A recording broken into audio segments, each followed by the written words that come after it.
Peacekeepers are also in the firing line. A UNIFIL position near Mais al-Jabal was hit overnight in Lebanon, causing a fire and lightly wounding one peacekeeper who was heading to the shelter. The UN has launched an investigation, reminding all actors to ensure the safety of its personnel. We're joined now for more by UNIFIL spokesperson Kandice Ardiel in Lebanon. Thank you so much for joining us, Kandice. Another UNIFIL position struck, another injury. Can you just give us the latest? Well, as you said in your opening, the position did come under fire, and as a result, a fire occurred in the base, and a peacekeeper who was on his way to the shelter was lightly wounded. He is recovering, he's fine, but nonetheless, this goes to show some of the dangers that peacekeepers are facing right now in South Lebanon. Peacekeeping is obviously always a challenging and slightly risky endeavor, but we've seen here in South Lebanon in the last couple of weeks significant escalation that has put not only civilians but also our peacekeepers in danger.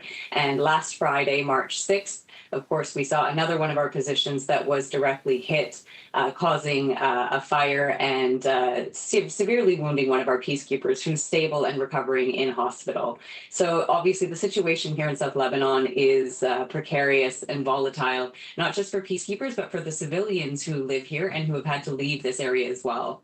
We'll get to the civilians in just a second, but we're just going to quickly focus again on the peacekeepers. You mentioned that Ghanaian position on the 6th of March, the three Ghanaian peacekeepers, and then there was a Nepalese battalion that was struck today. Is UNIFIL holding any particular body to account so far? Well, of course, we have to investigate each of these incidents to ascertain the facts and ensure what actually happened. So once that is done, we have procedures that will follow. If there is a party that needs to be held to account, we will, of course, formally protest and raise this matter, not just with the party, but with the Security Council.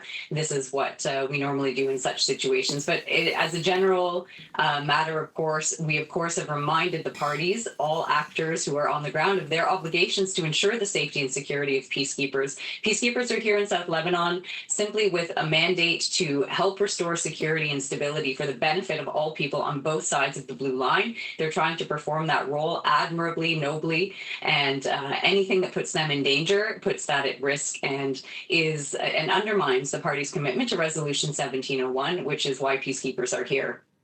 You mentioned 1701. We've seen many violations, including airspace breaches, artillery exchanges, incursions. This is all on that ceasefire resolution. How close is the current fighting? I mean, we've seen it now.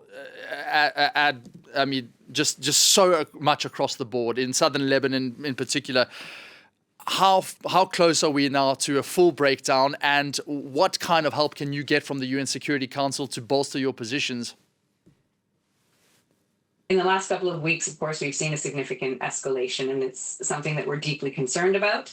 It's something that the Security Council, the United Nations, is deeply concerned about. We have the Secretary General of the UN, who is here today in Lebanon to show his solidarity and push forward some discussions. Obviously, this is a concern for all of us and for the people who live in South Lebanon who have been forced to flee.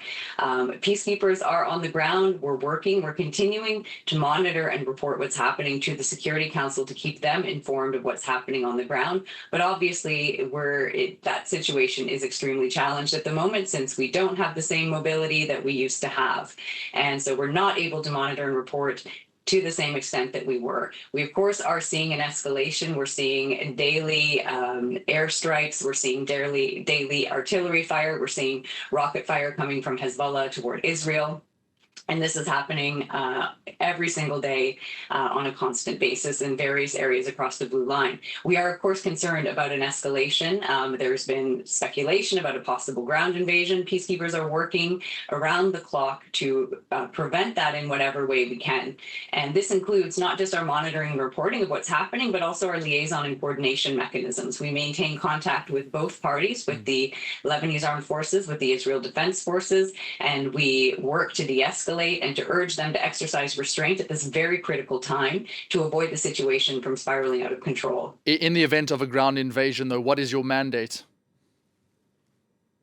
As peacekeepers, we have a mandate from the Security Council, and in 2024, there were ground incursions into South Lebanon, and peacekeepers remained in position. We continued to monitor and report as best we could. Obviously, the tasks are adapted in that situation, given the security situation, given the changed situation on the ground. But this is something that, if this were to come to pass, of course, we have contingency plans in place for our peacekeepers, but as long as the Security Council tells us to remain in place, we will be here. And how long are you set to be in place?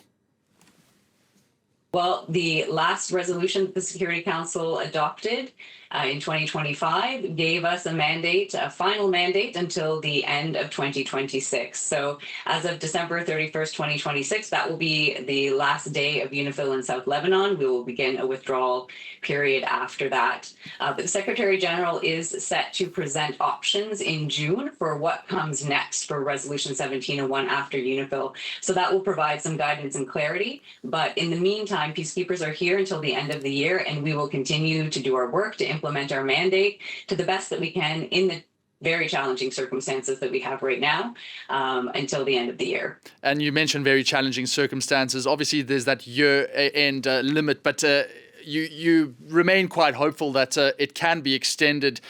Nonetheless, 800 civilians and counting killed in Lebanon so far in the last 2 weeks. Is your work currently being constrained by the rules of engagement to help these civilians? Peacekeepers, we have a mandate, as I said, from the Security Council, and we do have a mandate to step in to protect civilians in cases when the Lebanese authorities are not able to do so. And we, of course, have been doing that in the current scenario, just as we did in 2024. We have opened our bases for civilians who are in imminent danger, an imminent threat of violence. They can come and take shelter in our bases. We have also supported villagers and residents who have wanted to leave dangerous areas and move to safer locations. We've worked with the Lebanese authorities upon the request for the people who wanted to leave, to escort them in convoys to safer locations. We are also continuing to facilitate humanitarian access for the people who remain, because obviously it's quite difficult to get to certain places, and there are international and UN aid agencies who are continuing to provide assistance, and we're facilitating that as well.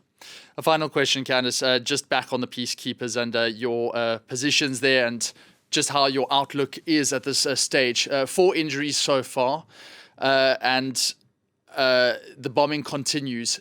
Can you safely say at this point that your forces are not a target? For the moment, our peacekeepers, we've suffered a few injuries, but fortunately, none of them have been extremely severe. The one peacekeeper who was most severely injured in our Ghanaian battalion, he is recovering in hospital. And we're hopeful that the violence can be reduced and de-escalated. This is why peacekeepers are here. But obviously, it is a concern for us, and we have force protection measures in place. We have contingency plans in place to ensure the safety of peacekeepers, because peacekeepers are here to implement the mandate. They cannot do that if they are hurt or injured, and we have measures in place to ensure that our peacekeepers are able to do that work, and we will continue to do that as